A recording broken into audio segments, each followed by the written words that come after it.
اب آپ اس مبارک سلسلے کا 27واں حلقہ سماعت فرمائیں۔ بنو حوازن بنو سکیم جو تھے بھاگ گئے۔ مالک ابن عوف نے لیا ایک بستی تھی، اس میں اس کا ایک بہت بڑا قلعہ تھا، اس نے جا کر فوراً اس قلعے میں بنا لے لی اور وہی اس نے پھر کوشش کی کہ سب لوگوں کو جمع۔ ابھی کیوں بھاگ گئے؟ ان کے ساتھ تو کوئی لشکر ہے، ان کا لشکر نہیں۔ ہم نے تو دیکھا لاکھوں کی تعداد میں گھوڑوں پہ لشکر تھا اور سب کے سفید کپڑے، سب کی سفید لباس، سفید وردی، سفید گھوڑے۔ انہوں نے کہا کہ اچھا ٹھیک ہے، لیکن بہرحال لشکر کو جمع کرو، گھبرانے کی بات نہیں ہے۔ پہلے وہ بھاگ گئے، اب ہم بھاگ گئے، چلو طائف کے قلعوں کے اندر محاصر ہو جاؤ، بند ہو جاؤ، اب ہم لڑیں گے، چلو آئیں گے مسلمان، لیکن اب ہم طائف میں قلعوں کے اندر بند ہو کے لڑیں گے، اب ہم میدان میں نہیں۔ اللہ کی شان دیکھیں کہ جب وہ سارے بھاگ گئے، اب جب مسلمانوں نے ان کو سنبھالا، مال غنیمت کو جمع کیا، تو 24,000 تو وہ جناب اونٹ چھوڑ گئے، 40,000 بکری چھوڑ گئے، 3,000 عورتیں چھوڑ گئے، اور پتہ نہیں کتنا سونا چاندی اموال سارا مال غنیمت جمع کر کے حضور نے فرمایا واپس چلو اور جیرانہ کی طرف بڑھو، جسے آج کل آپ بڑا عمرہ کہتے ہیں۔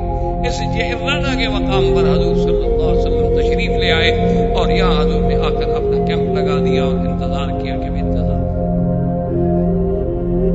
جب سارا لشکر جمع ہو گیا، اب حضور نے حکم دیا کہ طائف پہ حملہ۔ جب طائف میں جا کر محاصرہ کیا، وہ تو قلعے بند ہو گئے،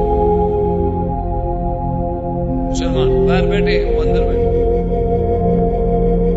یہ وہ پہلا موقع ہے جہاں مسلمانوں نے دبابات کہتے تھے کہ وہ ایک لکڑی کا بہت بڑا ایسے کمرہ بنا لیتے، آگے اس کے بڑا موٹا قسم کا چمڑا لگا دیتے اور اس کو پانی کے ساتھ تر رکھتے۔ اتنا بڑا ہوتا تھا وہ، یعنی لکڑی کا کمرہ بنا ہوا جس کے اندر 100 آدمی تقریباً بیٹھ جائے، اور پیچھے سے اس کو دھکیلا جاتا تھا، نیچے اس کے مین لگائے جاتے تھے کہ بھی دھکیلتے لے جاؤ، اگر دشمن تیر برسائے تو تیر لگتا نہیں کہ آگے اتنا موٹا چمڑا ہے کہ تیر کو نہیں کاٹ سکتا، اور اگر وہ آگ پھینکے تو وہ پانی مار رہے ہیں اندر سے، بھیگا ہوا ہے، آگ بھی نہیں لگتی۔ تو جب وہ قریب آ جائیں گے قلعے کے دیواروں کے، تو اب پیچھے اندر 100 آدمی چھپا ہوا ہے، وہ موقع دیکھ کر پھر قلعے کی دیوار کو توڑتا ہے اس کی پناہ میں۔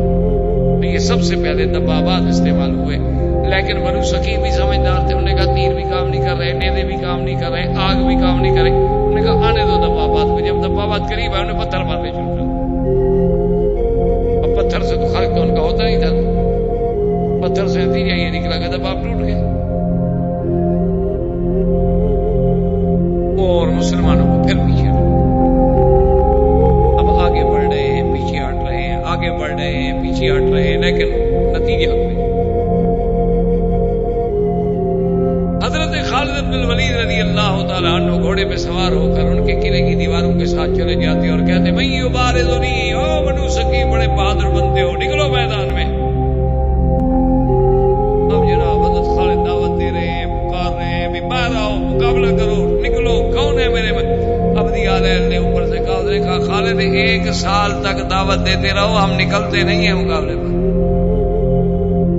ہم جانتے ہیں تم کیا کہنا چاہتے ہو، ہمیں پتا ہے تم کیا کہنا چاہتے ہو، تم کیا کرنا چاہتے ہو، کہ ہمارے کم از کم 1-2 بڑے تو نکلیں کسی طرح، ہم نہیں نکلتے اور ہمارے پاس سب کچھ ہے، 2 سال تک بیٹھے رہو، ہمیں کیا کر سکتے، ہم باہر نہیں لڑیں گے۔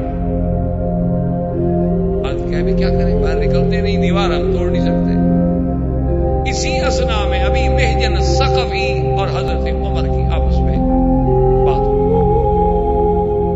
حضرت عمر نے کہا کہ کیا فرار البزدل، چوہے کی طرح بلوں میں چھپے ہوئے اپنے آپ کو کہتے تھے ہم بڑے شیر ہیں، کوئی شیر میدانوں میں آ کے لڑتا ہے، یہ تو چوہے کا کام ہے کہ بل میں گھس جاؤ، ادھر سے نکل جاؤ، ادھر سے نکل جاؤ، یہ کوئی بہادری ہے؟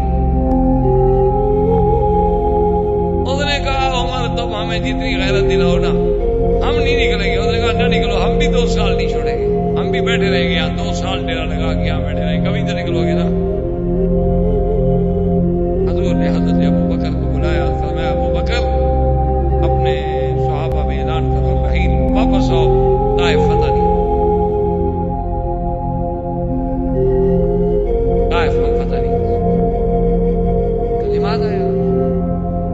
اللہ نے کہہ دیا وَأُخْرَىٰ لَمْ تَقْدِرُوا عَلَيْهَا، اور ایک ایسی علاقہ ہوگا، ایسی جماعت ہوگی جس پر تم آپ قادر نہیں ہوں گے، آپ فتح نہیں کر سکیں گے، مجھے وحی کے ذریعے خبر دے دی کہ آپ نہیں فتح کر سکتے۔ حضرت ابوبکر آئے تو حضرت عمر لڑے تھے ابھی بیچن سے زور زور سے، وہ ادھر سے اوپر سے قلعے سے کھڑے ہو کے بات کری، یہ نیچے سے گھوڑے پہ کھڑے ہو کے بات کرنے کہا عمر جھگڑا نہ کرو، اذن رسول اللہ بالرحیل، حضور نے حکم دے دیا ہے کہ واپس رکھا، کیوں؟ حضور نے کہا اللہ کا حکم ہے کہ یہ فتح نہیں۔ اب حضور صلی اللہ علیہ وسلم واپس جیرانہ تشریف لائے، اور جیرانہ میں میرے مدنی پاک نے 10 دن تک انتظار فرمایا کہ شاید طائف والے بنو سقیف شاید لوٹ آئے، شاید ان میں کوئی عقل آ جائے، شاید ان میں کوئی رجل رشید پیدا ہو جائے، ان کو سمجھا دے۔ لیکن 10 دن کی انتظار کے بعد جب کوئی نہ آیا تو حضور نے حکم دیا اب اموال غنیمت تقسیم کرو، اور حضور صلی اللہ علیہ وسلم نے یہ پہلا سال ہے جس میں مؤلفۃ القلوب، مؤلفۃ القلوب کا معنی یہ تھا کہ جو لوگ نئے نئے اسلام لائے تھے ان کو حضور نے زیادہ مال دیا تھا کہ ان کی طرح دل جوئی ہو جائے، ان کی ہمت بنے کہ یار ہمیں اسلام میں دونوں فائدے ہو گئے نا، اسلام بھی ملا، خدا بھی ملا، دنیا بھی مل گئی۔ تو حضور نے حکم دیا، ابو سفیان آئے، حضور نے فرمایا 100 اونٹ اور 100 اوقیہ سونا ابو سفیان کو دیا جائے۔ اس نے کہا بل ابنی معاویہ یا رسول اللہ، مجھے تو آپ نے دیا، میرا بیٹا بھی تو ہے نا معاویہ، اس کو بھی تو دینا۔ حضور نے فرمایا اچھا ابنی بیعت بعیر و بیعت اوقیہ، اس کے بیٹے کو بھی 100 اونٹ اور 100 اوقیہ۔ اس نے کہا حضور میرا بیٹا یزید بھی تو ہے۔ حضور نے فرمایا اس کو بھی 100 اونٹ دے دو اور 100 اوقیہ سونا دے دو۔ جب سارا سونا اکٹھا کیا گیا حضور نے فرمایا لے جاؤ۔ اس نے کہا حضور کسی کو حکم دے مجھے اٹھا کے تم کا خیمے تک تو لے جائے۔ آپ نے فرمایا نہیں اٹھانا تمہیں، جب تمہیں دنیا کی اتنی محبت ہے تو اس کو اٹھاؤ خود۔ اب ابو سفیان اٹھا رہا ہے، 300 اوقیہ سونا اٹھانا کوئی آسان تو نہیں ہوتا۔ اب جناب اٹھاتا ہے، گر جاتا ہے، اٹھاتے ہیں فضائے کا رسول، حضور ہنس رہے کہ دیکھو کیسے یہ دنیا کی محبت ہے ان کے دل میں۔ حضور نے فرمایا اقرا ابن حابس کو بھی 100 اونٹ۔ صفوان ابن امیہ حالانکہ کافر ہے، اس نے 3000 آدمی کو ہتھیار دیا تھا، آپ نے فرمایا اس کو بھی 100 اونٹ۔ یہ اصحاب المعین تھے۔ پھر اس کے بعد ایک عربی آیا، اس نے کہا حضور مجھے دیں، آپ نے فرمایا اس کو اتنی 100 بکری دے دو۔ 100 بکری؟ آپ نے کہا ہاں اچھا ساری میری ہوگی۔ تو صحابی کہتے ہیں کہ وہ عربی بکریاں جب ہم نے دی نا، پھر پیچھے دیکھے کوئی آ تو نہیں رہا چھیننے کے لیے، مذاق تو نہیں کی گئی میرے ساتھ، بدو تھا نا جنگل کا بیچارہ، تھوڑا دور آگے بکریاں لے جائے، پھر کھڑا ہو کے دیکھے کوئی آ تو نہیں رہا، پھر چھین لے گئے۔ جب تسلی ہو گئی تو بھاگا، اپنی قوم کے پاس آیا، کہنے لگا عجیب رسول اللہ، ہو پاگلو بے وقوف نہ بنو، اسلام بھی ملتا ہے بکریاں بھی ملتی ہیں، چلو مسلمان ہو جاؤ۔ ساری قوم کو لے کے آیا، سب کے سب تب اسلام نے کہا تو 2 فائدے ہو رہے ہیں، مال بھی مل رہا ہے۔ اسی اسنا میں قیدیوں میں جب عورتیں پکڑی گئی تھیں، کیونکہ 3000 تو عورت تھی نا، تو قیدیوں میں ایک عورت شور مچا رہی ہے، فاتونی و رسول اللہ، فاتونی و رسول اللہ، جلدی کرو مجھے حضور کے پاس لے جاؤ، انا اخت رسول اللہ، انا اخت رسول اللہ، میں تو حضور کی بہن ہوں، مجھے تم نے گرفتار کیا ہوا ہے، کون ہے مجھے گرفتار کرنے والا؟ صحابہ کہتے ہیں واللہ ہمارا انا اخت النبی، حضور کی کوئی بہن نہیں۔ حضور نے کہا انا اخت رسول اللہ، میں حضور کی بہن ہوں، انا اخت محمد صلی اللہ علیہ وسلم، مجھے لے چلو اپنے نبی کے پاس۔ کہتے ہیں 60 سال کی بوڑھی عورت ہے اور کہتی ہے میں حضور کی بہن ہوں۔ حضور کے سامنے جب آئے تو حضور نے فرمایا من انتی؟ اس نے کہا اما عرفتنی یا رسول اللہ، حضور آپ نے مجھے نہیں پہچانا؟ آپ نے فرمایا نہیں ما عرفتک، کہنے لگی حضور آپ نے مجھے نہیں پہچانا، ابھی تک تو مجھے وہ یاد ہے کہ آپ نے اپنے دانتوں سے مجھے یہاں نشان لگایا تھا، ابھی تک تو نشان ہی کھڑا ہے، میں آپ کو کندھے پہ اٹھاتی تھی، حضور آپ نے مجھے دانتوں سے پکڑ لیا تھا، میری بوٹی نکال لی تھی۔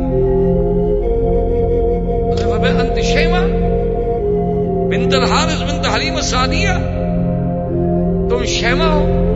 حضرت نے کہا حضور میں شیمہ ہوں. آپ نے فرمایا ہادی بنت اختی من الرضاع, یہ واقعی میری بہن ہے, میرے اس کی ماں کا میں نے دودھ پیا ہے. قام رسول اللہ, حضور کھڑے ہو اور فرمایا آپ چھوڑ دو اس کو, اور جتنا اس کا مال ہے, اس کا سامان ہے, اس کا گھر ہے, سب واپس کر, سب کا سب واپس کر دیا. صحابہ نے کہا حضور ہمیں جو غلام ملے ہیں وہ بھی تو قبیلہ بنو سعد کے ہیں, جب یہ آپ کی بہن ہے تو ہم آپ کی بہن کے قبیلے کو غلام بنا سکتے. سب نے بنو سعد کو چھوڑا. فرمایا شیمہ سب کو لے جاؤ. میں نے کہا حضور اب کہاں لے جاؤں, مجھے کلمہ تو پڑھا دے, میں کلمہ تو پڑھ لوں, کم از کم میں جنت میں جانے کی حقدار تو بن جاؤں. اسلمت شیمہ, بی بی شیمہ مسلمان ہو گئی. سارے قبیلے کے بندے لے کے جا رہی ہے, دیکھتی کہتی دیکھا میں نے نہیں کہا تھا کہ حضور میرے بھائی ہیں, میں نے نہیں کہا تھا کہ حضور محمد مصطفیٰ صلی اللہ علیہ وسلم جو ہے میرے دودھ پیتے بھائی ہیں. آج دیکھیں کیسا حضور نے مجھ پہ کرم اور احسان فرمایا.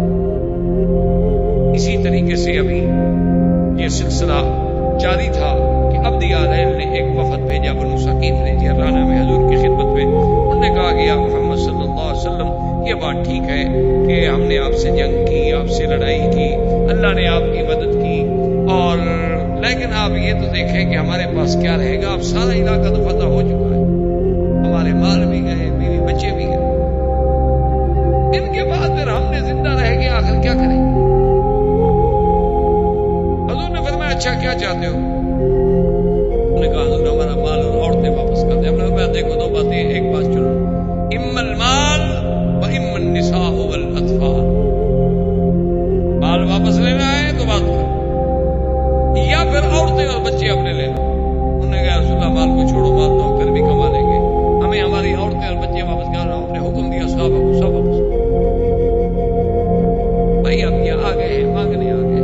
آپ نے فرمایا کہ بنو ثقیف تمہیں اتنا ہوش بھی نہیں آیا کہ میں 10 دن یہاں بیٹھا ہوا ہوں, میں نے 10 دن تک مال غنیمت تقسیم نہیں کیا, تمہیں اتنی عقل نہیں آیا بدبختوں کے پہلے آ جاؤ تو میں مال بھی تمہیں واپس دے دوں. انہوں نے کہا حضور بہرحال اب آپ کے ہمارے درمیان میں جنگ تھی, اور جب چلے گئے تو حضور نے دعا کی, فرمایا اللہم اہد ثقیفا, اللہم اہد ثقیفا واہدہم الی الاسلام. یا اللہ ثقیف کو میرے پاس لے آ اور اسلام کی ہدایت بھی نصیب کر دے. اتنا بڑا جنگجو قبیلہ. حضور صلی اللہ علیہ وسلم نے جیرانہ میں اتنے دن قیام کرنے کے بعد پھر آپ نے عمرہ فرمایا, اور تمام نظام جو تھا وہ عتاب ابن اسید کو دینے کے بعد حضور صلی اللہ علیہ وسلم واپس مدینہ منورہ کی طرف لوٹے. عروہ ابن مسعود الثقفی جو تھا, جو اصل سردار تھا بنو ثقیف کا, وہ شام سے لوٹا, اسے پتہ چلا کہ یہ ہو گیا ہے. وہ پھر طائف نہیں گیا, وجہ المدینہ, سیدھا مدینے میں آ گیا. اس نے کہا حضور انی اريد ان اسلم, میں کلمہ پڑھنا چاہتا ہوں, مجھے کلمہ. میں نے سمجھ لیا آپ سچے ہیں,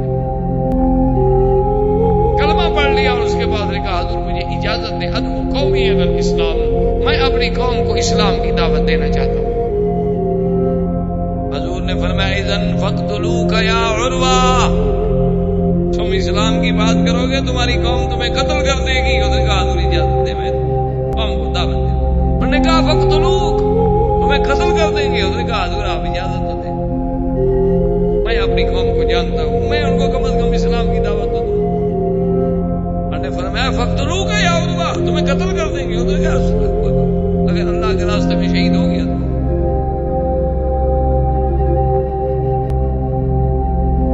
اب جناب جب واپس آئے تو یہ بنو ثقیف جو تھے, یہ عزا کی پوجا نہیں, یہ لات کی پوجا کرتے تھے, اس کو کہتے تھے ربا.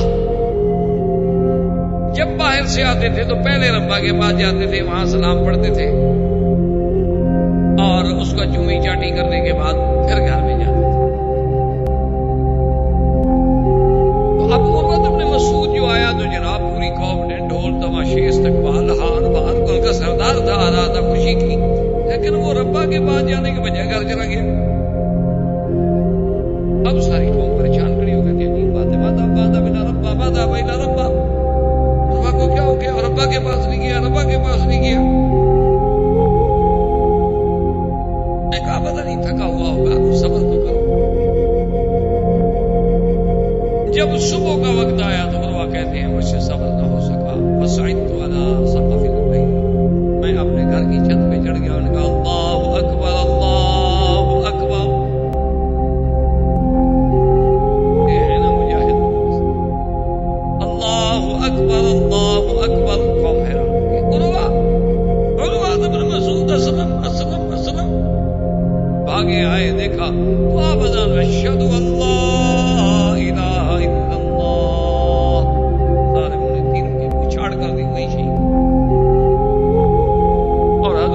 نے جو فرمایا تھا کہ تیری قوم تجھے ختم کر دے گی، وہ بات بھی حضور کی سچی۔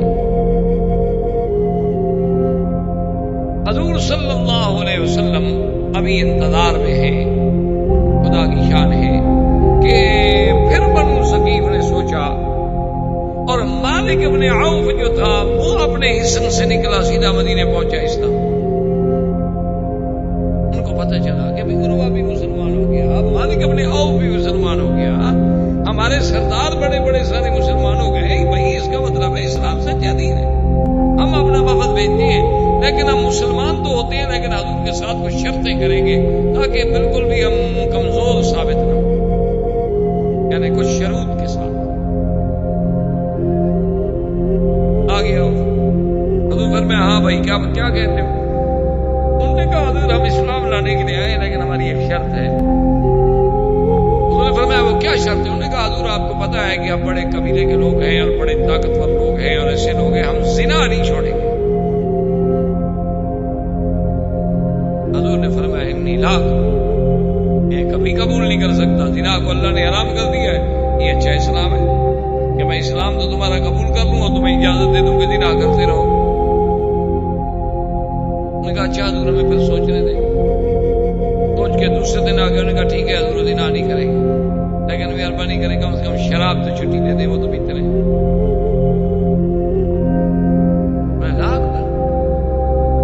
میں تو اللہ کے حدود کو نہیں توڑ سکتا، میں تو اللہ کا نبی ہوں اور اللہ کے احکام کا پابند ہوں، یہ کون سا اسلام ہے جس میں شراب پینے کی اجازت دے دی جائے؟ اچھا حضور پھر سوچ رہے تھے، پھر تیسرے دن آگے انہوں نے کہا اچھا حضور دیکھیں ہم کلمہ بھی پڑھتے ہیں، اسلام بھی لاتے ہیں، لیکن زنا بھی نہیں کریں گے، شراب بھی نہیں پی، مہربانی کریں سود والے بات ختم نہ کریں، ربا جو ہے نا ہمارا بہت پیسہ پھنسا ہوا ہے اور پھر وہ اتنا پیسہ ہمارا رک جائے گا اور آئندہ کے لیے ساکھ ہماری ختم ہو جائے گی۔ جیسے آج مسلمان ڈرتے ہیں جی کہ اگر ہم نے سود کو حرام کر دیا، پاکستان میں یہی بڑا مسئلہ چلا ہوا ہے کہ جی اگر سود حرام ہو گیا تو جن کا سود ہے وہ چکر، اچھا جو قرضے ہم نے لیے ہوئے ہیں باہر کے ملک ہمیں کیا کہیں گے؟ کہ ایک بڑی ذمہ دار شخصیت نے یہاں مجھے مکہ مکرمہ میں کہا کہ مکی صاحب آپ کہتے ہیں ٹھیک ہے کہ واقعی سود اللہ کے ساتھ جنگ ہے، واقعی سود جو ہے حرب ہے، واقعی سود جو ہے یہ حرام ہے، لیکن ہم تو مجبور ہیں کہ جو ہم نے ورلڈ بینک سے، IMF سے، ادھر سے قرضے لیے ہوئے ہیں، جب ہم ان کو کہیں کہ ہم سود نہیں دیتے تو ہماری حیثیت کیا ہوگی؟ جی آپ تو ویسے بیوقوف ہیں، گھبرا رہے ہیں۔ ہم نے کہا جی وہ کیسے؟ میں نے کہا جی یہ پرسنل ترمیم اور یہ سارے قوانین جن کے تابع انہوں نے اسلحے دینے بند کر دیے، امدادیں بند کر دی، کیونکہ جی ہماری پارلیمنٹ میں ایک کارکن نے، ایک رکن اسمبلی نے ایک ترمیم پیش کی تھی، منظور ہو گئی۔ وہ کہتی ہیں جناب یعنی صدر جو ہے وہ کہتا ہے جی میں چاہتا ہوں، میں جانتا ہوں، میں سمجھتا ہوں کہ آپ کے جہازوں کے پیسے ٹھیک ہیں، جہاز ہم نے آپ کو بیچے تھے، پیسے ہم نے آپ سے لیے تھے، جہاز ہمارے پاس کھڑے ہیں، اس جگہ کا کرایہ بھی ہم لے رہے ہیں، واقعی آپ کے ساتھ ظلم ہوا ہے، لیکن ہم کیا کریں کہ اسمبلی میں ایک قانون پاس ہو چکا ہے، اس کے تابع ہم آپ کو دے نہیں سکتے، ہم اس قانون کے آگے مجبور ہیں، اس میں ترمیم کرنے کے لیے ہم کوشش کریں گے۔ نے کہا جی اگر وہ اپنے ایک رکن اسمبلی کی پیش کردہ ترمیم منظور کرانے کے بعد یہ حق رکھتے ہیں کہ پیسے بھی کھا جاؤ، جہاز بھی پی جاؤ، کرایہ بھی دیتے رہو، کھڑے بھی تمہارے ملک میں رہے، تو ہم بھی کہہ دو جی ہمارے اسلام نے فیصلہ کر دیا ہے حرام نہیں دیتے، ہماری بھی اسمبلی کا فیصلہ ہے، ہماری پارلیمنٹ نے پاس کر دیا، السلام علیکم۔ میں تو چاہتا ہوں کہ آپ کا پیسہ واپس ہو، لیکن کیا کریں، اسمبلی نے پاس کر دی، یہ تو حل ہے، لیکن سوال یہ پیدا ہوتا ہے کہ اتنی قوت و توفیق اور ایمان بھی تو ہو نا، اصل بات تو وہی ہے کہ ایمان ہو۔ تو بہرحال انہوں نے کہا جی حضور نے فرمایا نہیں ایسا اسلام ہم قبول نہیں کرتے جس میں ربا ہو۔ نے کہا اچھا جی پھر سوچیں۔ چوتھے دن پھر آ گئے، انہوں نے کہا حضور چلو ہم زنا بھی نہیں کریں گے، شراب بھی نہیں پیئیں گے، سود بھی نہیں لیں گے، لیکن ایک مہربانی کریں وہ ہماری ربا جو ہے نا، ہمارا بت جو ہے جس کی ہم پوجا کریں اس کو نہ توڑیں، بس اتنا مہربانی، اتنا رعایت ہماری کر دیں کہ اس کو ہمارا جو وہ روزہ ہے نا وہ رہے، وہ ہمارا اڈا جو ہے نا وہاں آخر ہم پھر قوالی کہاں کریں گے، پھر ہم مجرا رونق ملا کہاں کریں گے اگر یہ بھی اجڑ گیا بات تو مسجد میں تھوڑی کرنے دیں گے آپ کو بات. اس کے لیے بھی تو ہمیں کوئی مقام چاہیے نا. حضور نے فرمایا لا اقبل، میں یہ بھی قبول نہیں کر سکتا. اللہ نے مجھے حکم دیا ہے غیر اللہ کی پرستش کو مٹانے کے لیے، اور میں کہوں کہ تمہاری ربا رہ جائے. انہوں نے کہا اچھا حضور پھر سوچو. جاؤ سوچو. پھر آ گئے 5 دن کے بعد. حضور فرمایا کیا کہتے ہو؟ انہوں نے کہا اچھا حضور ایسا کریں کہ ہم ربا کو نہیں توڑیں گے. دیکھنا ہم چلو کلمہ ہم پڑھ لیتے ہیں، مسلمان بھی ہو جاتے ہیں، ہم اس کو نہیں توڑیں گے، اور آپ اگر توڑنا چاہتے ہیں تو توڑ دیں. اور جو آدمی توڑے گا اگر تو اس کو کچھ ہو گیا پھر ہم ذمہ دار نہیں ہیں. پھر یہ نہ کہنا کہ آپ کی سازش ہے. حضور فرمایا نہیں کوئی فکر نہ کرو، آپ کوئی ذمہ دار نہیں. حضور پاک نے فرمایا کہ جاؤ اپنی قوم کو کہو ہم قبول کرتے ہیں. حضور نے حضرت عمرو بن العاص کو بھیجا کہ ان کے ساتھ جاؤ، ربا کو توڑو، اور سب قوم اگر کرے تو بیعت علی الاسلام لے لو.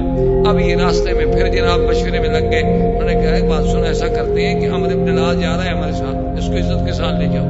یہ جب ربا کو توڑے نا 2 دن صبر کرو، اگر اس کو کچھ ہو گیا ہم مسلمان نہیں ہوں گے، پھر تو ہماری ربا ٹھیک ہے، ہم دوبارہ اس کو بنا لیں گے. کیا ہے خدا ٹوٹ گیا پھر بنا لیں گے. وہ بناتے پہلے بھی تو ہم نے بنایا تھا نا، ہم ایک دفعہ پھر بنا لیں گے، کیا فرق پڑتا ہے. اور اگر اس کو کچھ نہ ہوا نا تو اس کا مطلب ہے کہ ہم جو کچھ کرتے رہے بے وقوفی کرتے رہے، کیونکہ اگر اس میں کچھ زور ہو تو اپنے توڑنے والے کا بھی کچھ نہ بگاڑ سکے تو ہماری کیا مدد کرے. میں کہا دل میں چھپاؤ یہ بات کسی کو نہیں کہے.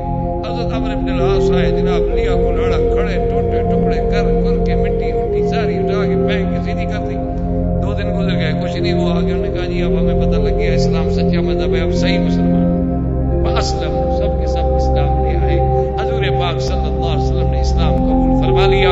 اب اس کے بعد 9 ہجری جو ہے یہ عام الوفود ہے کہ پھر جناب وفد کے وفد، جس کو قرآن کہتا ہے اذا جاء نصر اللہ والفتح ورأيت الناس يدخلون في دين الله افواجا وسبح بحمد ربك واستغفره انه كان توابا. اب ہر طرف سے فوجیں کی فوجیں لا رہی ہیں، سب اسلام میں داخل ہو رہے ہیں. زندگی باقی تو بات باقی. واللہ تعالی اعلم وعلمہ ختم. الحمدللہ رب العالمین، والصلاة والسلام علی اشرف الانبیاء وسید المرسلین سیدنا ومولانا محمد وعلی آلہ واصحابہ اجمعین. اما بعد فقد قال اللہ تبارک وتعالی فی القرآن المجید والفرقان الحمید. اعوذ باللہ من الشیطان الرجیم، بسم اللہ الرحمن الرحیم. انفروا خفافا وثقالا وجاہدوا باموالکم وانفسکم فی سبیل اللہ، ذالکم خیر لکم ان کنتم تعلمون. لو کان ارضا قریبا وسفرا قاصدا لاتبعوک ولکن بعدت علیہم الشقہ. صدق اللہ العلی العظیم. قال النبی صلی اللہ علیہ وسلم نصرت بالرعب مسیرة شہر او کما قال رسول اللہ صلی اللہ علیہ وسلم. برادران اسلام، واجب الاحترام بزرگوں، دوستوں، بھائیوں، عزیز نوجوان، سلسلہ دروس سیرت نبویہ علی صاحب الصلاۃ والتحیہ میں اللہ تبارک و تعالی کی توفیق سے ولادت باسعادت مبارک سے لے کر فتح خیبر، اس کے بعد فتح مکہ، اور اس کے بعد غزوہ حنین، غزوہ حنین سے واپسی مدینہ منورہ، اور پھر اس کے بعد بنو ثقیف اور بنو حوازن کے وفد کا آنا اور اسلام لے آنا. اب اس کے بعد 9 ہجری جو ہے اس کو اصحاب سیر اور اصحاب تاریخ جو ہے وہ کہتے ہیں عام الوفود، کہ اس سال میں حضور کی خدمت میں بڑے وفد ہیں. اور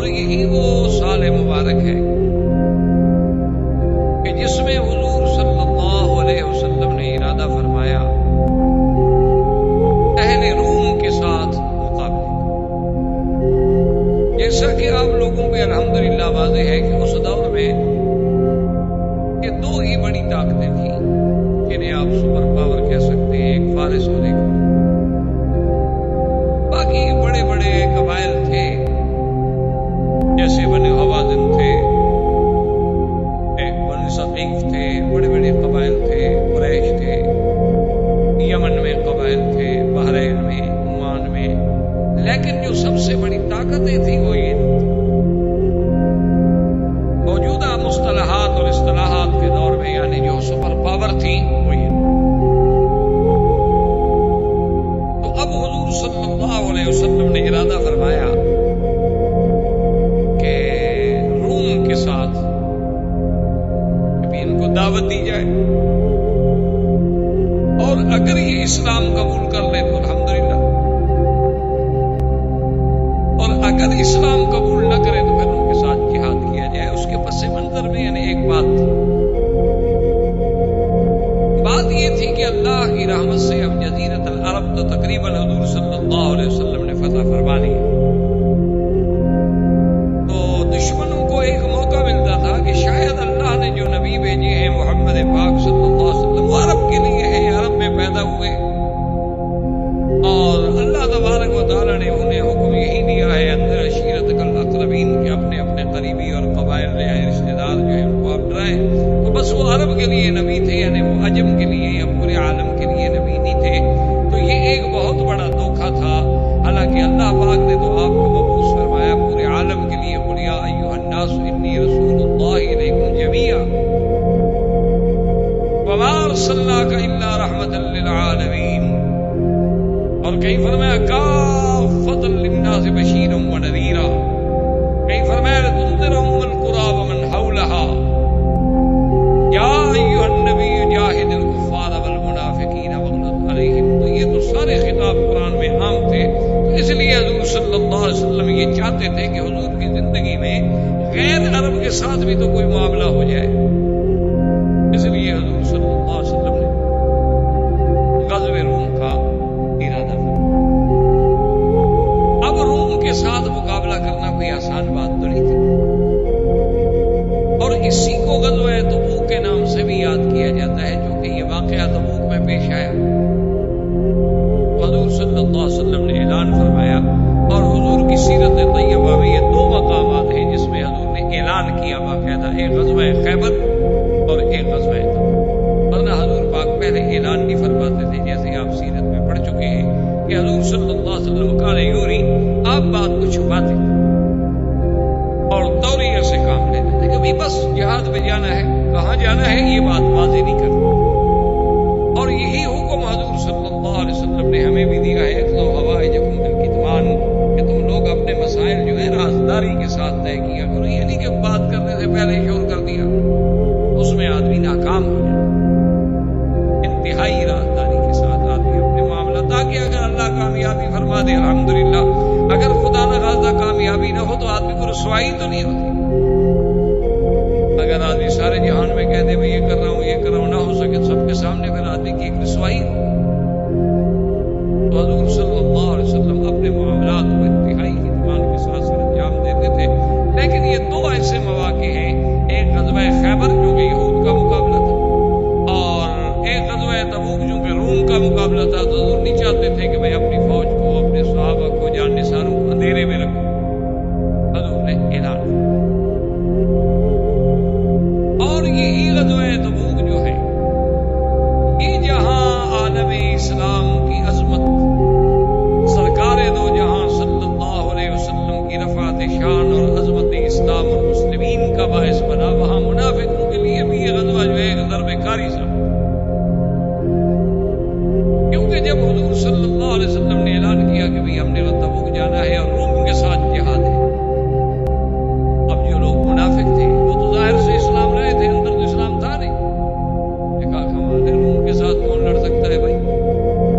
تو اتنی بڑی طاقت ہے، ان کے پاس تو 2 لاکھ صرف فوج ہے، علاوہ ان کی آبادی کے، اور پھر وہ باقاعدہ فوج ہے منظم مرتب ٹرینڈ. یہ نہیں ہے کہ کوئی لڑا کے چھڑا کے جوان ہے، بس 50-100 آدمی ہے تو بہادر ہیں بس لڑ پڑیں گے. وہ تو باقاعدہ ایک نظم ہے، ان کی فوج ہے، ان کا بادشاہ ہے، ان کی وزارت دفاع ہے، ان کے جنرل ہے، ان کے کمانڈر ہے، ان کا نظم ہے. یہ مسلمان ان سے کیسے لڑیں گے؟ اب وہ ظاہر یہ بھی نہ کہہ سکیں کہ ہم نہیں جاتے لہٰذا وہ بہانے بنائیں. حضور کی خدمت میں آ جائے یا رسول اللہ، ہمیں تو بس بڑا دل چاہتا ہے آپ کے ساتھ جانے کے لیے، لیکن یہ مجبوری پڑی. حتیٰ کہ ایک شخص تھا جند بن قیس، شاید آپ کو یاد ہو، یہ وہی آدمی تھا جو صلح حدیبیہ کے موقع پہ جب بیعت کا وقت آیا تھی ان کے پیچھے بیعت نہیں کی۔ تو جد بن قیس جو ہے اس کو اور تو کوئی بہانہ نہ بنا، وہ حضور کی خدمت میں آیا اور کہنے لگا کہ یا رسول اللہ صلی اللہ علیہ وسلم، آپ نے اعلان فرمایا ہے روم کے خلاف جہاد کا، جنگ کا، اور روم جو تھے یہ بنو الاسفر کہلاتے تھے، اور ان کے آنکھیں جو ہے نا یہ پیلی تھی بجائے سیاہ ہونے کے، ہلکا یلو کلر۔ تو کہنے لگا حضور میں نے سنا ہے کہ روم کی عورتیں جو ہیں بڑی خوبصورت ہوتی ہیں اور بڑا جمال ہوتا ہے، اور میں ایک ایسا آدمی ہوں کہ میں ہر چیز سے صبر کرتا ہوں، لیکن عورت سے مجھ کو صبر نہیں ہو سکتا، اور اگر میں وہاں چلا گیا جنگ کے لیے اور وہاں کی خوبصورت عورتیں میرے سامنے آ گئی، میں گناہ میں مبتلا ہو گیا، میرا تو دین خراب ہو گیا۔ یہاں میں نے مدینے میں کم از کم اپنا دین تو بچایا ہوا ہے، اس ڈر سے میں نہیں چاہتا، ورنہ میں چاہتا تو ہوں کہ میں چلوں۔ اگر آپ چاہتے ہیں کہ میں میرا دین اور میں فتنے میں مبتلا ہو جاؤں تو میں چاہتا حضور صلی اللہ علیہ وسلم ٹھیک ہے نہ جاؤ۔ اسی طرح کئی منافقوں نے آ کر حضور صلی اللہ علیہ وسلم کے سامنے بہانے بنائے، جن کے بارے میں اللہ نے قرآن میں بڑی تفصیل سے ان واقعات کا ذکر کیا کہ فاللہ عنک لما حتی یتبین لک الذین صدقوا وتعلم الکاذبین۔ محمد یا ربی صلی اللہ علیہ وسلم، اللہ نے آپ کو معاف تو کر دیا، لیکن آپ نے ان کو کیوں اجازت دے دی؟ آپ ان کو اجازت نہ دیتے تو بات کھل جاتی نا، آپ کہتے کہ نہیں چلو۔ اب آپ نے بظاہر تو اجازت دے دی، ان کے بعد تو بہانہ ہاتھ آ گیا کہ جی ہم نے تو اجازت لی ہے نا حضور صلی اللہ علیہ وسلم سے کہ ہم جنگ میں نہیں جا سکتے۔ اللہ نے فرمایا میرا بدنی ہے جو آ کر آپ سے بہانے کر رہے ہیں نا، کہ قسمیں کھا رہے ہیں کہ اگر ہم طاقت رکھتے اور ہمارے پاس طاقت نہیں ہے، حالات نہیں، اللہ نے فرمایا اللہ یشہد المنافقین کاذبون، یہ جھوٹے ہیں، جھوٹے۔ اور اس کے بعد حضور صلی اللہ علیہ وسلم نے اعلان فرمایا کہ تمام صحابہ سے کہ بھئی یہ غزوہ جو ہے جو ایک بڑا عظیم غزوہ ہے، اور اس میں ہمارا شرکت کرنا جو ہے اس کے لیے مالی طور پر بھی جہاد کرنا ہے، تو کچھ چندہ جمع کیا جائے، جس سے علماء نے حضور کی سیرت سے یہ سبق حاصل کیا ہے کہ ایسے مواقع پر مسلمانوں کا چندہ کرنا جو ہے یہ بھی سنت ہے، اسی دین کے کام کے لیے چندہ یہ شریعت میں حرام نہیں بلکہ سنت ہے۔ شرط یہ ہے کہ آگے اس کا استعمال جو ہے وہ پوری ذمہ داری کے ساتھ کیا، ورنہ بذات ہی چندہ کرنا عیب نہیں ہے۔ جیسے لوگ بعض کہتے تھے دیکھو جی مولوی مدرسوں کے لیے چندہ کرتے ہیں، یتیم خانوں کے لیے چندہ، یہ تو سنت رسول ہے۔ ہاں اگر کوئی آدمی چندہ کرنے کے بعد غیر ذمہ داری کا ثبوت دیتا ہے اور مال میں خیانت کرتا ہے تو الگ جرم ہے، وہ تو اگر آپ ویسے بھی خیانت کریں تو جرم ہے۔ حضور صلی اللہ علیہ وسلم نے جب چندے کا اعلان فرمایا تو ایک آدمی نے، ایک اعرابی تھا، وہ اپنا بہت سارا مال لے کے منافق بیٹھے ہوئے، تو منافقوں نے اعتراض کیا کہ دیکھو جی عجیب آدمی ہے، سارے گھر کا مال اٹھا کے لے کے آ گیا، یہ کوئی بات ہے کہ سارا گھر لٹا دو اور خود بھوکے رہ جاؤ؟ یہ تو ریا کر رہا ہے، دکھلا رہا ہے لوگوں کو کہ میں بڑا سخی ہوں، کہ اب دشمن نے اعتراض کرنا ہے۔ اور اس کے بعد اس کے مقابلے پر دوسرا آدمی جو ہے آیا تو وہ بالکل معمولی سی کوئی چیز ہے، ایک سا، یعنی یوں سمجھ رہے کہ 3 کلو کھجور کی چیزیں جو تھی کوئی وہ بھی پرانی تھی کھجور، وہ لے کے آیا تو منافقین نے اس پہ بھی اعتراض کیا، دیکھو جی بھی یہ 3 کلو کھجوریں کیا فائدہ دے گی، یہ بھی چندے دینے والی بات ہے، اس سے تو بہتر تھا کہ نہ لے آتے۔ یعنی مقصد یہ تھا کہ اگر کوئی زیادہ دے وہ بھی قابل اعتراض، اگر کوئی تھوڑا دے وہ بھی قابل اعتراض ہے، چونکہ اندر ایمان نہیں ہے۔ سیدنا عمر بن الخطاب رضی اللہ تعالی عنہ فرماتے ہیں کہ اس دن مجھے بڑا خوشی بھی ہوئی اور مجھے یقین بھی آیا کہ الیوم نسبق ابا بکر، میں نے کہا کہ آج میں حضرت ابو بکر سے سبقت لے جاؤں گا کہ ابو بکر کسی کام میں بھی ہمیں آگے نہیں آنے دیتا، لیکن آج انشاءاللہ میں ابو بکر سے بڑھ جاؤں گا کیونکہ میرے پاس بہت مال ہے،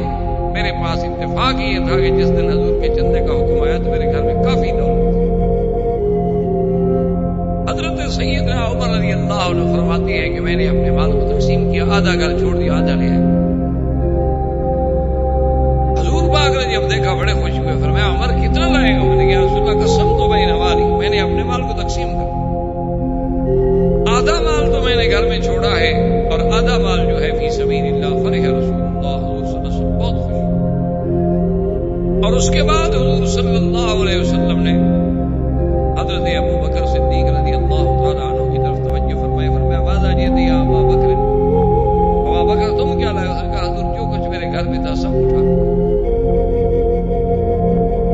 حضور میں نے اپنے گھر میں کچھ بھی نہیں چھوڑا، تو فرمایا ماذا رکھتا شیئن، گھر میں کچھ نہیں چھوڑا؟ کہا یا رسول اللہ اللہ کا نام چھوڑا ہے حضور، اللہ کا نام جو چھوڑا ہے، اللہ اور اللہ کے رسول کا نام چھوڑا ہے، باقی گھر میں کچھ رکھا نہیں ہے۔ جب آپ نے مانگ لیا ہے تو یہ تو جمیع واحد، سب کچھ جو میرے گھر میں تھا میں نے۔ حضرت عمر کہتے ہیں میں نے کہا رحم اللہ ابا بکر، ابا بکر اللہ تجھ پہ رحمت کرے، بھی کون تجھ سے کون نمبر دے دے، اب تجھ سے کون بڑے، میں تو پھر بھی آدھا لے کے آیا نا، تم تو سارا گھر اٹھا گیا۔ لیکن اس کے باوجود بھی یہ چندہ اتنا تو نہیں تھا نا کہ جنگ کے لیے کافی ہو جائے۔ حضور صلی اللہ علیہ وسلم نے فرمایا، آپ نے ترغیب دی، فرمایا من یجہز، کون ہے جو تجہیز کرے، فلہ الجنہ، اس کے لیے جنت۔ حضرت عثمان انہوں نے کہا کہ یا رسول اللہ صلی اللہ علیہ وسلم مئۃ بعیر باعلاسها واقطابها، حضور 100 اونٹ اور بما پلان بما سامان کے، خالی اونٹ نہیں۔ حضور صلی اللہ علیہ وسلم نے فرمایا کہ اچھا، پھر حضور نے فرمایا من یجہز جیش العسرہ، غزوۃ العسرہ۔ حضرت عثمان پھر کھڑے ہو کر یا رسول اللہ اور 100 اونٹ۔ حضور نے تیسری دفعہ اعلان کیا، تیسری دفعہ عثمان کھڑے ہو گئے، حضور تیسری دفعہ میری طرف سے 100 اونٹ۔ حتیٰ کہ بعض روایات میں ہے کہ 7 مرتبہ، اور بعض روایات میں ہے کہ آخر میں حضرت عثمان کھڑے ہوئے اور انہوں نے کہا کہ یا رسول اللہ علیہ 1000 بعیر، میں 1000 اونٹ بما ساز و سامان کے اور اس کے ساتھ سونا چاندی گھر میں جو کچھ تھا وہ بھی پیش کیا۔ تو ایک روایت میں آتا ہے کہ حضور اس کے محسوس سے اپنے ہاتھ میں یوں ہلا رہے ہیں اور مسکرا بھی رہے ہیں اور فرما بھی رہے ہیں کہ ما ضر عثمان ما عمل بعد اليوم، ما ضر عثمان ما عمل بعد اليوم، ما ضر عثمان ما عمل بعد اليوم، کہ عثمان آج کے بعد تو بھائی جو کچھ بھی تم عمل کرو نا تمہیں کوئی نقصان نہیں دے سکتا، تمہارے لیے جنت لازم۔ اس طرح حضور صلی اللہ علیہ وسلم نے غزوہ تبوک کے لیے اپنے جیش کو تیار فرمایا، اور سیر میں اور تواریخ میں یہ بات ثابت ہے کہ اس وقت حضور کے ساتھ جانے والا لشکر جو ہے وہ 30,000 پر مشتمل، اور یہ مسلمان کو بہت بڑی تعداد تھی کہ 30,000 کا لشکر جرار جو ہے وہ غزوہ تبوک کے ارادے سے نکلا۔ حضور صلی اللہ علیہ وسلم نے مدینہ منورہ پر اپنی عدم موجودگی میں، کیونکہ حضور تو اب تشریف لے جا رہے تھے غزوے کے لیے، حضور پاک نے اپنی عدم موجودگی میں امیر بنایا سیدنا علی رضی اللہ تعالیٰ عنہ، استخلف علی المدینہ، حضرت نے مدینہ منورہ پر آپ کو امیر بنایا کہ میری عدم موجودگی میں آپ یہاں امیر ہوں گے، نماز، معاملات، نظام سب آپ کی ذمہ داری ہے۔ ابو بکر، عمر، عثمان وہ سب حضور کے ساتھ رضوان اللہ علیہ۔ منافقین کو موقع ملا، منافقوں نے حضرت علی رضی اللہ تعالیٰ عنہ کو ایسا یہ کہنا شروع کر دیا کہ استسقا لک رسول اللہ، معلوم ہوتا ہے اب تم حضور میں بوجھ بن گئے ہو، اس لیے حضور تمہیں پیچھے چھوڑ کے جا رہے ہیں، ورنہ دیکھو یہ موقع ہے، روم کا مقابلہ ہے، ابو بکر، عمر، عثمان سب کو تو ساتھ لے جا رہے ہیں اور آپ کو بچوں میں چھوڑ کے جا رہے ہیں۔ حضرت علی رضی اللہ تعالیٰ عنہ کو بھی ان کے خوشتانے ناگوار گزرے، حالانکہ اس کی وجہ یہ تھی کہ حضور صلی اللہ علیہ وسلم کی بیٹی کو سیدہ فاطمہ رضی اللہ تعالیٰ عنہ بھی تکلیف سے تھی، ان کو بھی ضرورت تھی، اس لیے بھی حضرت علی رضی اللہ تعالیٰ چھوڑے، لیکن حضرت علی سے صبر نہ ہو سکا، آپ نے جناب سبزہ اٹھایا، سامان اٹھایا، تیاری کی اور جناب اونٹ پہ بیٹھے اور اونٹ بگایا، پہنچ گئے حضور ابھی مدینے کے باہر کیمپ لگا کے پورا جیش رکا ہوا تھا، ابھی آپ چلے نہیں تھے۔ حضور صلی اللہ علیہ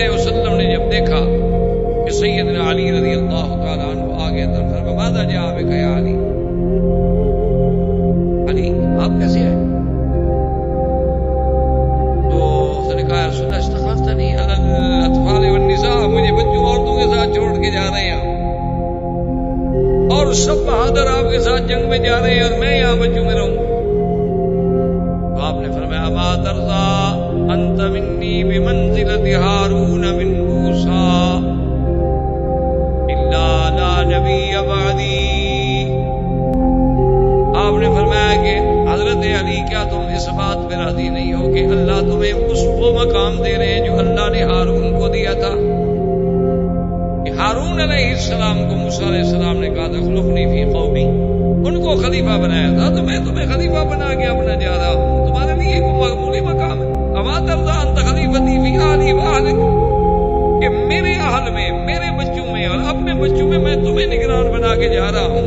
اتنی بڑی اعزاز، اتنا بڑا مقام پہ تم راضی نہیں ہو؟ عجیب بات ہے.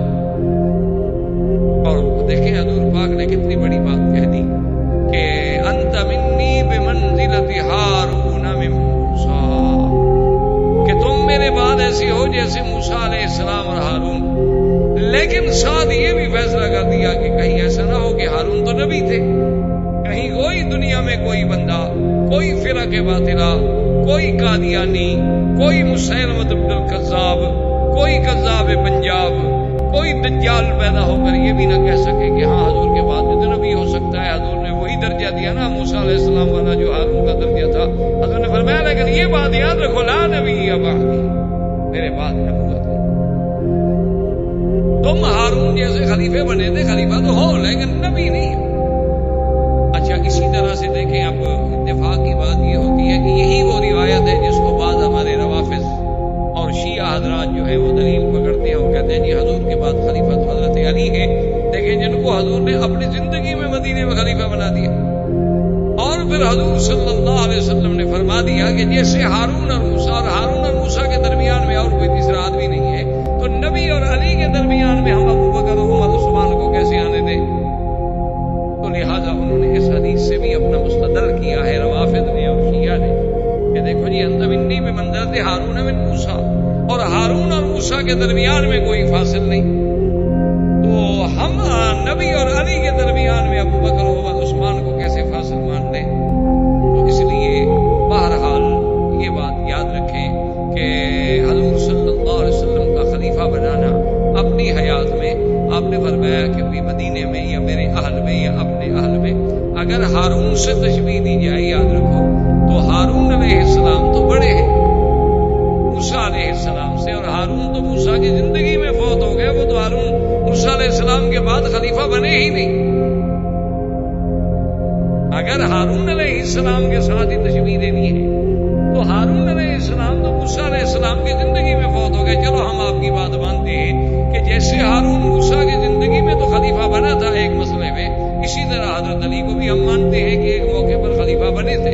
جیسے ہارون موسیٰ علیہ السلام کی موت کے بعد خلیفہ نہیں بنا، پھر حضرت علی کو تو بالکل خلیفہ نہیں بننا چاہیے، کیونکہ اس کے بعد تو ہارون ہے ہی نہیں. ہارون تو پہلے فوت ہو گئے، ابھی موسیٰ علیہ السلام زندہ تھے. حتیٰ کہ یہود نے یہ الزام بھی لگا دیا تھا کہ ہارون علیہ السلام کو حضرت موسیٰ علیہ السلام نے قتل کر دیا، اور اللہ تبارک و تعالیٰ نے معجزے کے طور پہ ہارون علیہ السلام کو دوبارہ زندہ کیا. حضور علیہ السلام دوبارہ زندہ ہوئے، انہوں نے کہا کہ ماں قتل نہیں موسیٰ، مجھے موسیٰ علیہ السلام نے تو نہیں مارا بدبختو. تو پھر جا کے انہوں نے موسیٰ علیہ السلام کی جان چھوڑی. تو ایسی باتوں سے خلافت یہ نہیں ثابت ہوتی. خلافت کوئی مسیحیت کا پوپ نہیں ہوتا، یاد رکھو. خلافت جو ہے وہ کوئی مسیحیت کا پوپ نہیں ہے، وہ کوئی ہندو مت کا دیوتا دیوی نہیں ہے، نہ وہ کوئی سکھوں کا گرو گردوارا ہوتا ہے کہ جس کے لیے بس پیشانیوں کا سجدہ اور عقیدت کافی ہو. خلیفے کے لیے تو تمکن فی الارض کی ضرورت ہوتی ہے. وعد اللہ الذین آمنوا وعملوا الصالحات ليستخلفنهم فی الارض كما استخلف الذین من قبلهم. یہ کوئی ایسی بات نہیں ہے کہ صرف خلیفہ ہم کہہ دیں، مانا یہ ہے کہ بھی اس کے آگے سجدہ کر. اور اسی بات کو یاد رکھیں کہ دشمن ہر لحاظ سے حملہ آتا، یعنی آپ دیکھیں کہ قادیانی اپنی طرف سے حملہ کریں گے، روافض اپنی طرف سے حملہ کریں گے، لیکن جو دشمن ہے اسلام کا یہودی اور نصرانی، انہوں نے ایک اور طرف سے حملہ کیا. انہوں نے کہا چونکہ لفظ خلیفہ قرآن میں ایک بڑی اہمیت کا لفظ ہے کہ اللہ نے آدم علیہ السلام کو کیا بنایا تھا، انی جاعل فی الارض خلیفہ، یا داؤد انا جعلناک خلیفۃ فی الارض. انہوں نے بتایا کیا ہے خلیفہ کا نام رکھا حجام.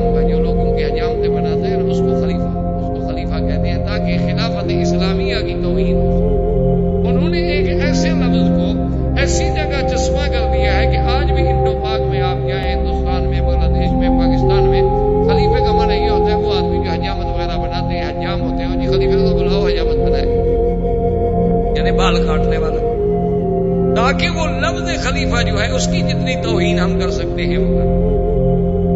ورنہ ان کا مقصد جو ہے کوئی نہیں ہوتا، صرف یہ نہیں، میرے کہنے کا مقصد یہ ہے کہ دشمن کی ایک سازش ہوتی ہے، دشمن کی ایک چال ہوتی. ابھی آپ دیکھ لیں کہ اگر کوئی آدمی اپنی ارادے کے لیے جہاد کرے وہ مجاہد ہے نہیں، وہ تو ہے ترانداز. اور جو آدمی اپنا کہے کہ یہ میرا ملک ہے، میرا حصہ ہے، وہاں 7 لاکھ آدمی رکھا ہوا ہو، ہر 3 آدمی پر ایک فوجی پیرے پہ کھڑا ہو، وہ حقدار ہے. خود انداز مقصد کیا. اچھا اب دیکھیں اس میں کوئی نہیں ہے، یہ نہیں ہے کہ اس وقت کوئی انڈو پاک ہے، نہیں، اصل بات کفر و اسلام ہے. انڈو پاک کچھ نہیں، یہ کیا ہے؟ کفر و اسلام کی بات ہے. اور لفظ جہاد، لفظ مجاہد، لفظ مجاہدین، تو پورے کفر کی طاقت ایک طرف، پورا کفر ایک طرف ہو گیا کہ ہاں دیکھیں ہم کہتے تھے کہ اسلامی بم جو ہے بڑا خطرناک ہوتا ہے. وہ اللہ کے بندے یہودی بم کیوں نہیں کہتے ہو تم، نصرانی بم کیوں نہیں کہتے ہو تم، ہندو بم کیوں نہیں کہتے ہو تم؟ آخر اسلامی بم کے ساتھ کیا ہے؟ اس میں کون سا اسلام کا کوئی اندر پن لگی ہوئی ہے؟ باقی اس میں نہ یہودیت کی پن ہے، نہ ہندومت کی پن ہے، نہ نصرانیت کی پن ہے، نہ صہیونیت کی پن ہے. کیا بات ہے آخر؟ کچھ تو ہے نا جس کی رازداری ہے. تو اس لیے بہرحال تو ہر آدمی اپنے اپنے لفظوں سے غلط فائدہ اٹھانے کی کوشش کرتا ہے. حالانکہ بات صرف اتنی تھی کہ سیدہ فاطمہ مریضہ تھی اور حضور صلی اللہ علیہ وسلم کے قریب ترین، آپ کے اقرب ترین آدمی رشتے میں کون تھے؟ سیدنا علی رضی اللہ تعالیٰ عنہ. تو لازمی بات ہے کہ آپ نے انہیں کوئی خلیفہ بنا. اب منافقین کا کردار دیکھیں.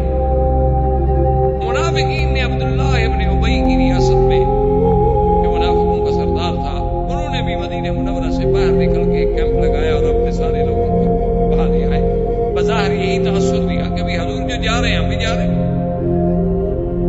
لیکن 1-2 دن کیمپ لگانے کے بعد کہا کہ چلو جی واپس چلے مدینہ. روم سے لڑنا ہے، موت کو دعوت دینے والی بات ہے، یہ کوئی لڑنا ہے؟ کوئی عقل کی بات ہے کہ 30,000 آدمی لے کے 2 لاکھ کے پر مقابلے کے لیے چل پڑو؟ اور پھر دیکھو روم والے اپنے گھر میں بیٹھے ہوئے ہیں، انہوں نے ہم پر حملہ نہیں کیا، چڑھائی نہیں کی، جنگ نہیں کی. یہ کون سی بات ہے کہ ہم جا کے زبردستی ان سے لڑیں؟ اور تیسری بات یہ ہے کہ اس وقت عین کھجوروں کے پکنے کا زمانہ ہے، عین شدت کی گرمی ہے، فصل آنے کا وقت ہے. سارے سال کی کمائی تو ہم مدینے والوں کو یہی کھجوروں کے باغ ہیں. اگر ہم چلے گئے تو ان کھجوروں کو کون سنبھالے گا؟ اس کا مطلب یہ ہے کہ ہم اقتصادی طور پر بھی برباد ہو جائیں اور ملے گا بھی کچھ نہیں. اس لیے یہ لڑنے کا وقت نہیں ہے، لہٰذا ہم تو واپس جا رہے ہیں. مقصد یہ تھا کہ جب میں نکلوں گا تو بہت سارے لوگ جو ہے نکلیں گے، اور اس کے بعد نہیں نکلیں گے تو چلو دل تو ٹوٹ جائے گا. دیکھو نا اب ہم مقابلے میں نکلے، 50 آدمی بیٹھے ہیں، 25 آدمی کہیں ٹھیک ہے جی آپ جائیں، ہم تو نہیں جاتے، تو 12-25 کا دل تو ٹوٹے گا.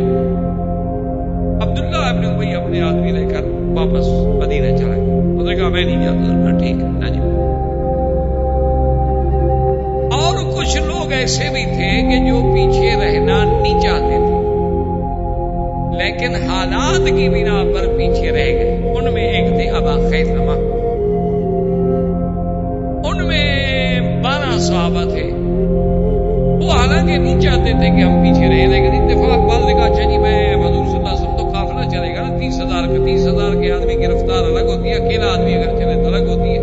میں اگر اونٹ چلاؤں گا تو وہ جو 4 دن میں سفر کریں گے میں 1 دن میں کر لوں گا، میں پکڑ لوں گا. تو کچھ لوگ جو تھے وہ اس طرح پر بھی رہے. حضور صلی اللہ علیہ وسلم نے اپنے قافلے کو چلایا اور راستے پر گزر ہوا مقام ہجر، اسے مدائن صالح بھی کہتے ہیں. آپ مدینہ منورہ سے اگر تبوک کی طرف جائیں تو یہ سب چیزیں راستے میں آتی ہیں. مقام ہجر پہ جب پہنچے، مدائن صالح میں پہنچے، تو صحابہ نے جب پڑاؤ کیا تو فوری طور پر صحابہ نے وہاں جو پانی تھا پانی بھرا اور اس سے آٹا بنایا، کسی نے کھانا بنایا، کسی نے کچھ کیا. حضور صلی اللہ علیہ وسلم کچھ لیٹ پہنچے. جب حضور صلی اللہ علیہ وسلم تشریف لائے تو بھائی کیا کر رہے ہیں؟ انہوں نے کہا حضور پڑاؤ کیا، کھانا وانا پکا رہے ہیں. تمہیں نہیں پتا؟ اما تعلمون انہا موضع عذاب، یہ تو وہ جگہ ہے جہاں اللہ کا عذاب اترا ہے. تم اللہ کے عذاب کی جگہ پہ بیٹھ رہے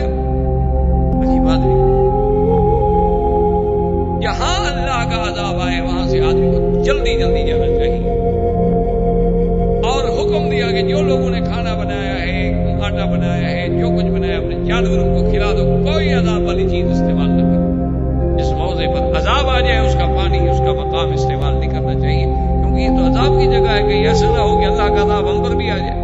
تو سب جانوروں کو کھلا دیا گیا. آگے چلے جب اس مقام سے نکل گئے تو صاحب نے کہا رسول اللہ علیہ وسلم ہمارے پاس تو پانی نہیں ہے اور 30,000 کا لشکر ہے. فدعا رسول اللہ صلی اللہ علیہ وسلم، حضور نے ہاتھ اٹھائے اور دعا کہ اللہم اسقنا، یا اللہ آپ ہمیں پانی پلائیں، ہمارے پاس پانی نہیں. صحابہ کہتی ہیں کہ واللہ ما رأینا سحابۃ فی السماء، ہم نے آسمان میں کوئی بادل کا ٹکڑا بھی نہیں دیکھا تھا، لیکن ابھی حضور نے ہاتھ نیچے بھی نہیں گرائے تھے کہ بادل گھر کے آ گیا اور بارش شروع ہو گئی. ہم نے پانی پیا، جانوروں کو پلایا، برتنوں میں بھرا، غسل کیا، اتنا پانی. اور خدا کی شان یہ صحابہ کہتے ہیں اللہ کی قسم ہے جب ہم سب لے کے چلے تو جتنے علاقے میں ہمارا وہ 30,000 کا لشکر تھا صرف وہی بارش نہیں، ادھر ادھر اور کسی جگہ ایک قطرہ پانی کا بھی نہیں. یہ معجزہ تھا رسول اللہ صلی اللہ علیہ وآلہ آلہ وصحبہ وسلم تسلیما کثیرا کثیرا. حضور صلی اللہ علیہ وسلم اور آگے بڑھے.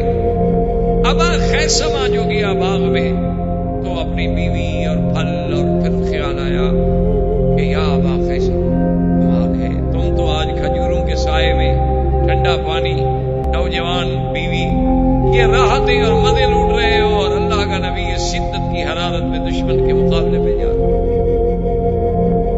یہ کیسے؟ وہی کھڑا. اس نے اپنے بیوی سے کہا کہ میرے غلام سے کہو کہ سواری تیار کرے، سامان تیار کر لے آؤ، میں اب اندر آنا بھی نہیں چاہتا. واللہ ہی نہ وہیں سے سواری پہ بیٹھا اور سواری دوڑائی. اب جناب جب دور سے آتا ہوا لوگوں نے دیکھا تو کہا کوئی سوار ہے. انہوں نے فرمایا کن ابا خیثمہ، خدا کرے ابا خیثمہ ہی. تھوڑی دیر گزری تو ابا خیثمہ آ کر کہا رسول اللہ، میں آپ نے کہا لماذا تاخر، انہوں نے کہا حضور کوئی عذر نہیں، لیکن بس میں ابھی جاتا ہوں اور ابھی جاتا ہوں اور ابھی جاتا ہوں. آپ نے فرمایا اچھا اب تم آ گئے ہو، اللہ تبارک و تعالیٰ تمہاری حالت کی معاف کرے. اور اسی طرح سیدنا ابی ذر رضی اللہ تعالی عنہ جو ہے خدا کی قدرت ہے، ان کی اونٹنی جو تھی وہ بیمار ہو گئی، وہ چلنے میں پیچھے رہ گئی. قافلہ آگے نکل گیا، ابو ذر پیچھے. اب کچھ لوگ منافقین ساتھ بھی تھے، انہوں نے کہنا شروع کر دیا. انہوں نے کہا ہاں دیکھا ابی ذر کے دل میں بھی کوئی کھوٹ تھا، اسی لیے رہ گیا نا، ورنہ آنا جاتا. حضور صلی اللہ علیہ وسلم نے فرمایا کہ سنو ان کان خیرن، اگر اس کے دل میں بھلائی ہے تو آ جائے، اور اگر اس کے دل میں بھلائی نہیں ہے تو الحکم اللہ، پھر اللہ نے اس سے نجات دی. اچھا ایک آدمی کے دل میں ہمارے لیے خیر بھی نہ ہو تو ہمارے ساتھ ہوگا تو کیا فائدہ ہوگا، اس سے تو بہتر ہے کہ وہ نہ ہو ہمارے ساتھ. حضرت ابی ذر کہتے ہیں کہ میں نے کوشش کی اونٹنی کو چلانے کی، لیکن میری اونٹنی اتنی بیمار، اتنی معذور تھی کہ نہیں چلی. تو حضرت ابا ذر رضی اللہ تعالی عنہ فرماتے ہیں کہ میں جناب حیران ہو گیا، کیا کروں. پھر میں نے اپنی اونٹنی کو چھوڑ دیا، سامان بھی جتنا جوڑا کر سکتا تھا وہ اونٹنی سے لے لیا اور پیدل.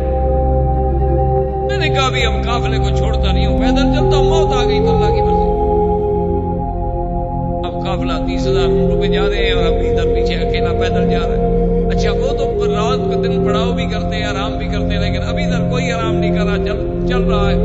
کافی دیر کے بعد ایک مقام پہ حضور صلی اللہ علیہ وسلم بیٹھے تھے، تشریف فرما تھے، تو دور سے ایک آدمی چلتا ہوا آیا. اب ہر آدمی اپنی رائے دے رہا ہے، کوئی کہہ رہا ہے یار فلاں بندہ لگتا ہے، کوئی کہتا ہے فلاں بندہ لگتا ہے.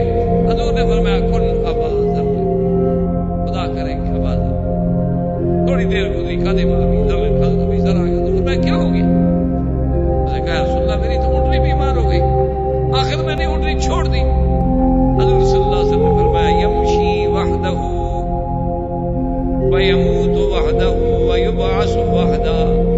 ابو ذر میرا ایسا ہے کہ چلتا بھی اکیلا ہے، جب موت آئے گی تب بھی اکیلا، اور جب قبر سے اٹھے گا تب بھی اکیلا. یہ تو ہے ہی عجیب. چونکہ حضرت ابی ذر جو تھے نا یہ بڑے زاہد آدمی تھے. اتنا آدمی تھے کہ یہ یعنی اپنے اجتہاد کے اعتبار سے یہ دوسرا کپڑا رکھنے کے بھی قائل نہیں تھے. اکثر کہتے ہیں دوسرا جوڑا حرام، بس جو پہنا ہوا ہے ٹھیک ہے بس.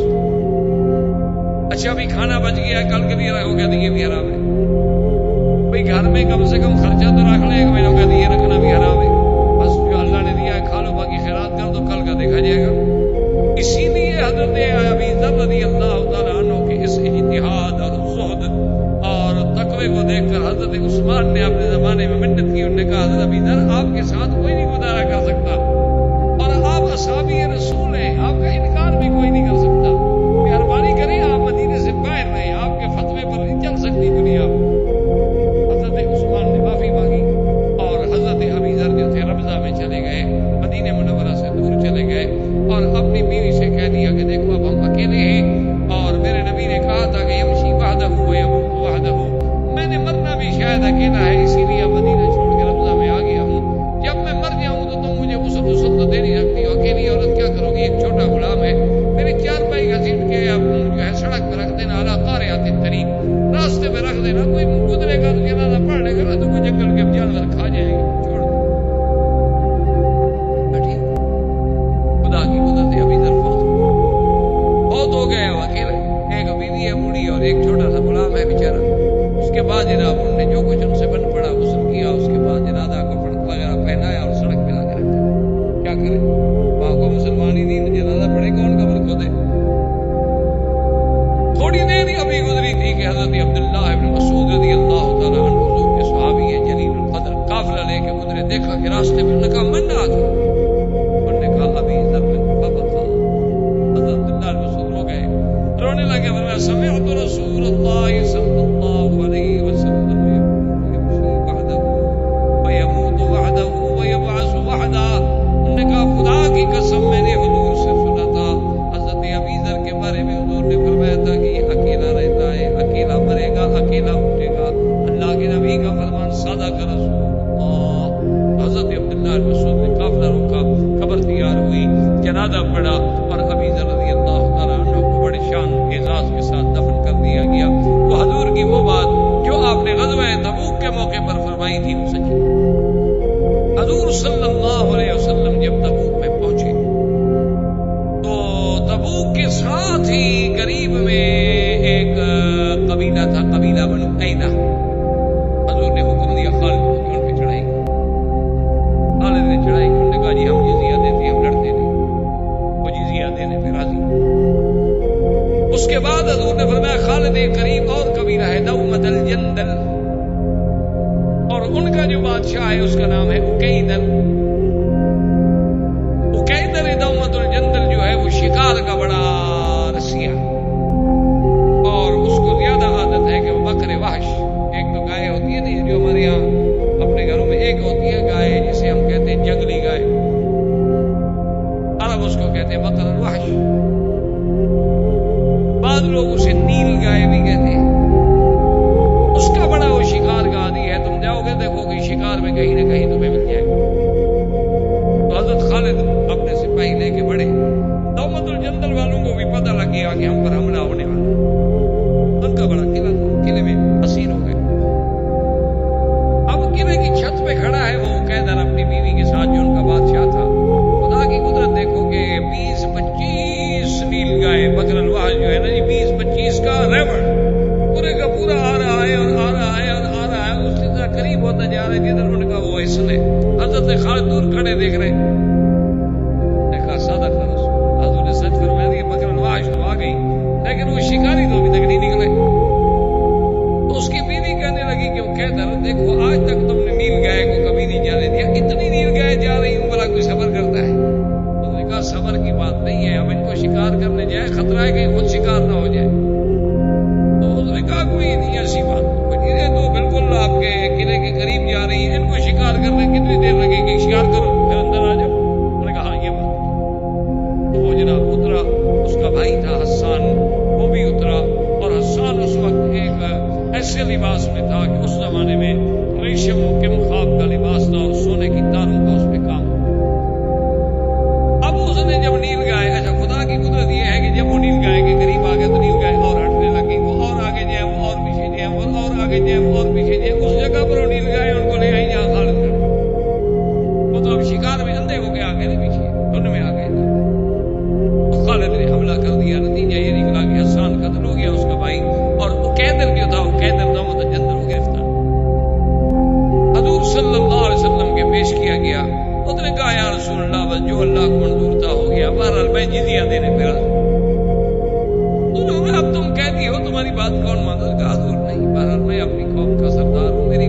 ہے قوم نہیں ٹال سکتی، میں جو فیصلہ کروں گا میری قوم وہی قبول، اس کی قوم نے بھی قبول کر لیا، اور دعوت الجندل جو ہے وہ بھی حضور صلی اللہ علیہ وسلم کے اسلام کے زیر نگین تھا۔ اب صحابہ حیران ہو کر حسان کے لباس کو دیکھ رہے ہیں کہ ایسا قیمتی لباس انہوں نے تو کبھی دیکھا ہی نہیں تھا نا، کہ ریشم کے لباس ہو اور سونے کی باریک تاروں سے اس پر کام کیا جائے۔ حضور نے فرمایا لَمَنَادِيلُ سَعْدٍ فِي الْجَنَّةِ خَيْرٌ مِّنْهَا۔ میں کیا دیکھ رہے ہیں؟ میرے ساتھ جو صحابی فوت ہو گئے نا، ان کے جنت میں جو ناک صاف کرنے کے رومال ہے نا، وہ بھی اس سے کروڑ درجے بہتر ہے۔ کیا دیکھ کیا رہی ہے؟ معمولی چیز ہے۔ اور اس کے بعد حضور صلی اللہ علیہ وسلم نے اپنا پیغام بھیجا ہرقل، اور اس میں آپ نے لکھا ہرقل کو کہ انی ادعوک الی جنت ارضها السماوات والارض اسلم والا فعلیک اسم العریسین۔ حضور نے خط لکھا ہرقل کو، جب خط پہنچا، خط پڑھنے کے بعد چونکہ ہرقل جو ہے وہ صرف بادشاہ نہیں تھا بلکہ تورات و انجیل کا عالم تھا،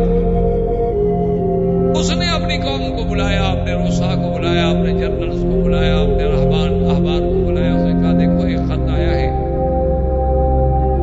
انہوں نے کہا تو پھر تم جانتے ہو کہ میں تورات و انجیل کا عالم ہوں۔ نے کہا پھر میرا مشورہ یہ ہے کہ پہلے ہم اس خط کا جواب دیتے ہیں، اور کوئی ایسا ذہین آدمی چنو کہ جو مذہب نصرانیت پر بھی پکا ہو لیکن ہو بھی عرب، رومی نہ ہو، عرب، اور عربی زبان پر بھی اس کو پورا قبول ہو، ایسا آدمی۔ اگر ایسا کوئی آدمی مل جائے تو اس کو میں بھیجتا ہوں حضور صلی اللہ علیہ وسلم۔ تو ایک شخص تھا تنوخی، ایک رجل شاب اور بڑا خوبصورت، بڑا جمال اور انتہا درجے کا ذہین آدمی تھا، اور اپنے مذہب پر بھی پختہ تھا۔ اس کو ہرقل نے بلایا، اس نے کہا کہ دیکھو تم حضور صلی اللہ علیہ وسلم جاؤ، میرے سلام کہو، میرا خط لے جاؤ، اور 3 نشانیوں پر خصوصی توجہ دینی ہے کہ سب سے پہلے تو ایک یہ یاد رکھنا کہ حضور تم سے جو آپ نے مجھے خط بھیجا ہے اس رسالے کے بارے میں کچھ پوچھتے ہیں کہ میں نے جو خط بھیجا تھا اس کا کیا جواب ہے، اور دوسری بات یہ پتا کرنا ہے کہ حضور صلی اللہ علیہ وسلم اپنی اس گفتگو میں کوئی رات کا ذکر کرتے ہیں، رات کے بارے میں کچھ تو، اور تیسری بات یہ ہے کہ حضور صلی اللہ علیہ وسلم جو ہے ان کے 2 کندھوں کے درمیان میں ایک مہر ہے، نبوت کی نشانی ہے۔ یہ 3 چیزوں کو دیکھنا ہے، اگر یہ 3 چیزیں مل جائیں تو انہو نبی اور سچا نبی، اور اگر یہ 3 چیزیں نہ ملیں تو پھر وہ نبی نہیں ہے، پھر ہم مقابلہ۔ اس نے کہا ٹھیک، تو تنوخی جو تھا وہ ہرقل کا خط لے کر حضور صلی اللہ علیہ وسلم کی خدمت میں پہنچا۔ حضور صلی اللہ علیہ وسلم نے اس کو اجازت دے دی، ملاقات کی، بڑا لمبا واقعہ ہمارا، حضور کی خدمت میں وہ حاضر ہوا۔ جمعہ آ کے وہ بیٹھا تو حضور نے سب سے پہلے وہ سوال کیا، آپ نے فرمایا کہ تنوخی ما فعل ہرقل برسالتی، تمہارے بادشاہ نے میرے خط کے بارے میں کیا کیا؟ بادشاہ نے کہا تھا دیکھنا کہ یہ بات پوچھیں گے، پہلی نشانی تو کھری ہو گئی۔ تو اس نے کہا امسکھا یا رسول اللہ، اس نے کہا حضور نے خط آپ کو دے دیا، عزت کے ساتھ پڑھا ہے، مجھے بھیجا ہے، جواب دیا۔ حضور نے فرمایا ولکن مزقھا فارس فمزق اللہ ملکہ، آپ نے فرمایا لیکن فارس کے بادشاہ نے میرے خط کو ٹکڑے ٹکڑے کر دیا، اللہ نے اس کے ملک کو ٹکڑے ٹکڑے کر دیا، لیکن تمہارے بادشاہ نے امسکھا فامسک اللہ ملکہ، تمہارے بادشاہ نے میرے خط کا احترام کیا ہے، اللہ اس کے ملک کو باقی رکھے۔ اور اس کے بعد اس نے کہا کہ حضور آپ نے ہمارے بادشاہ کو جو دعوت دی ہے نا، اس میں لکھا ہے کہ جنت عرضها السماوات والارض، کہ میں تمہیں ایسی جنت کی طرف بلاتا ہوں جس کا عرض جو ہے یہ آسمان و زمین کو بچھائے تو اس کا عرض بنے گا۔ اگر اتنی بڑی جنت ہے تو پھر آسمان زمین کدھر جائیں گے، ہے کدھر؟ حضور نے فرمایا کہ تنوخی اب یہ بتاؤ اس وقت کیا ہے؟ اس نے کہا جی دن ہے۔ پھر میں این اللیل